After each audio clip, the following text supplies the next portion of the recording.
Republic Act 9184 versus Republic Act 12009.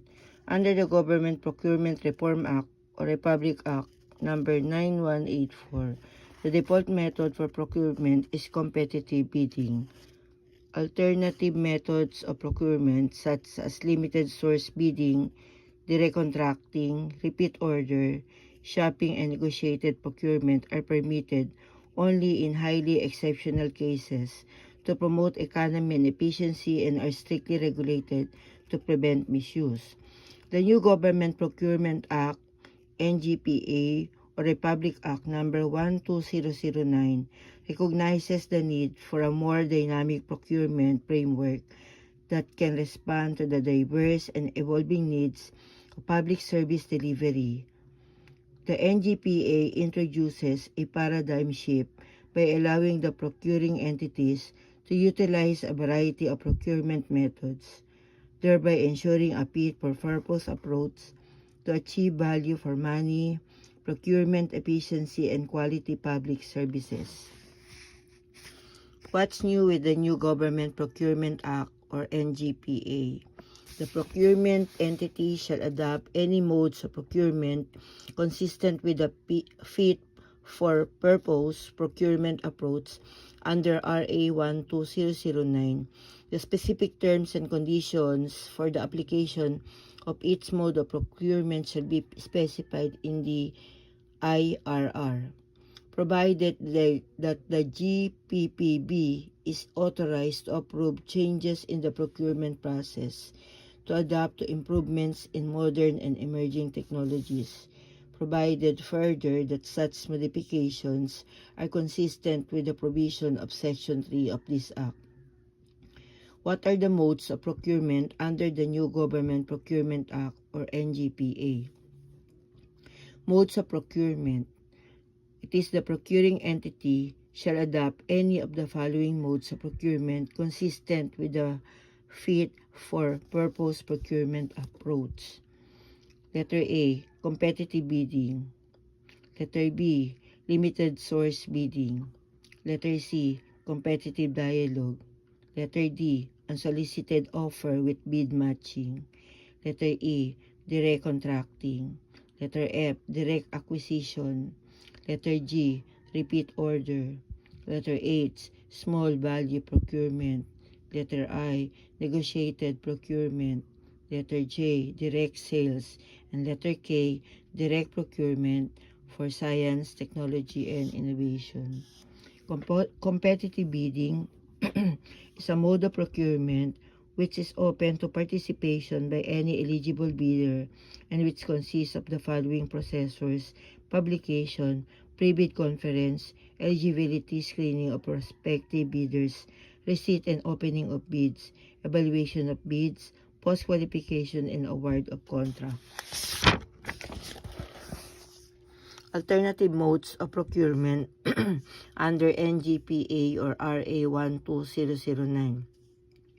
Letter A, limited source bidding, both under RA 9184 and RA 12009. A mode of procurement that involves direct invitation to bid by the procuring entity to a set of pre-selected suppliers or consultants with known experience and proven capability relative to the requirements of a particular contract. Limited source bidding may only be resorted to any of the following conditions. Letter A, procurement of highly specialized types of goods and consulting services obtainable only from a limited number of sources. Or, letter B, procurement of major plant components where it is deemed advantageous in order to maintain an optimum and uniform level of quality and performance of the plant as a whole.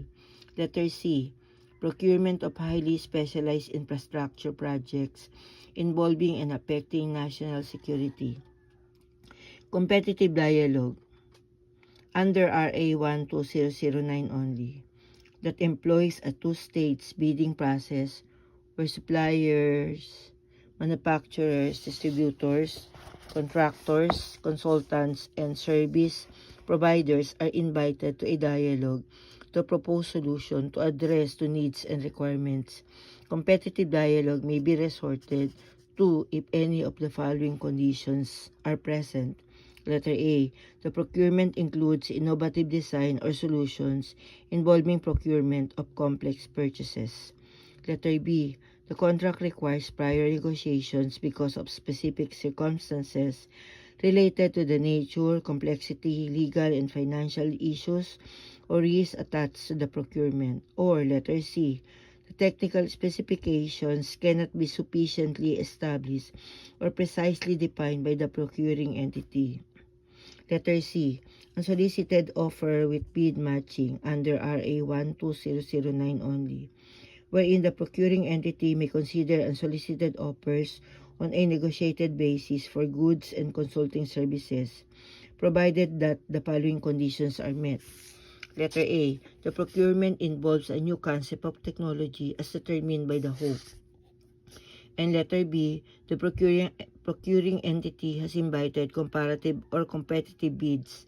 The contract shall be awarded to the original offeror if I. No comparative or competitive bid is received within the period prescribed in the IRR. 2I. The bid submitted by the comparative offerors failed at bid opening. Or 3I. The original offeror matches or submits a lower price proposal against the comparative or competitive bid. Letter D. The recontracting is both under RA 9184 and RA 12009, wherein the supplier is required to submit a price quotation or a pro forma invoice together with the conditions of sale, which may be accepted immediately or after some negotiations. The recontracting may only be resorted to in any of the following conditions. Letter A. When the goods are of proprietary nature, which can be obtained only from the proprietary source, or when patents, trade secrets, and copyrights prohibit under others from manufacturing the same item. Letter B. When the procurement of critical components from a specific manufacturer, supplier, or distributor is a condition precedent to hold a contractor to guarantee its project performance in accordance with the provisions of the contract. Or letter C.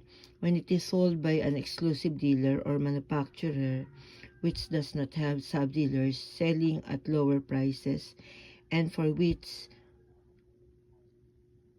the suitable substitute can be obtained at more advantageous terms to the government.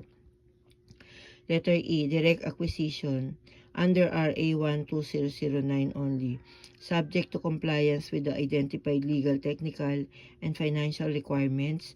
A procuring entity may procure directly from a known and reputable source its required non-CSE and CSE not available in the PSDBM and services with an ABC not exceeding 200,000 pesos.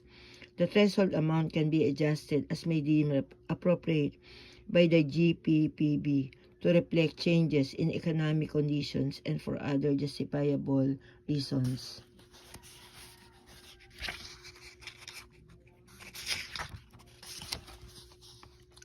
Letter F. Repeat order, both under RA 9184 and RA 12009. The procuring entity may procure goods from the previous winning bidder whenever there arises a need to replenish the goods procured under a contract previously awarded through bidding. Repeat order shall be subject to the post-qualification process prescribed in the bidding documents and all the following conditions. Letter A. The unit must be equal to a lower than the provided in the original contract. Letter B. Except in special circumstances as may be defined in the IRR, the repeat order shall be availed of only within 6 months from the date of the notice to proceed arising from the original contract, and the repeat order shall not exceed 25% of the quantity of each item in the original contract. Letter G. Small value procurement, both under RA 9184 and RA 12009, whereby the procuring entity requests for the submission of at least 3 price quotations for goods not available in the PSDBM infrastructure projects and consulting services. The receipt of one quotation is sufficient to proceed with the evaluation of bidders, provided that the amount involved does not exceed 2 million pesos, subject to the periodic review of the threshold amount and adjustment as may be deemed appropriate by the GPPB. In the case of LGUs, the GPPB is authorized to adjust the threshold amount based on the LGU income classification. Letter H. Negotiated procurement both under RA 9184 and RA 12009. Negotiated procurement shall be allowed only in the following instances. Letter A. 2 failed biddings. In case of the 2 failed biddings, letter B. Emergency cases. In case of imminent danger to life or property during a state of calamity, or when time is of the essence arising from natural or man-made calamities or other causes where immediate action is necessary to prevent damage to or loss of life or property, or to restore vital public services, infrastructure, facilities, and other public utilities. Letter C. Takeover of contracts. Takeover of contracts which have been rescinded or terminated for causes provided for in the contract and existing laws, where immediate action is necessary to prevent damage to or loss of life or property, or to restore vital public services, infrastructure, facilities, and other public utilities. Letter D. Adjacent or contiguous, where the subject contract is adjacent or contiguous to an ongoing infrastructure project or consulting service, provided that the original contract is the result of a competitive bidding. The subject contract to be negotiated has similar or related scopes of work. It is within the contracting capacity of the contractor. The contractor uses the same prices or lower unit prices as in the original contract, less mobilization costs. The amount involved does not exceed the amount of the ongoing project, and the contractor has no negative slippage. Letter E.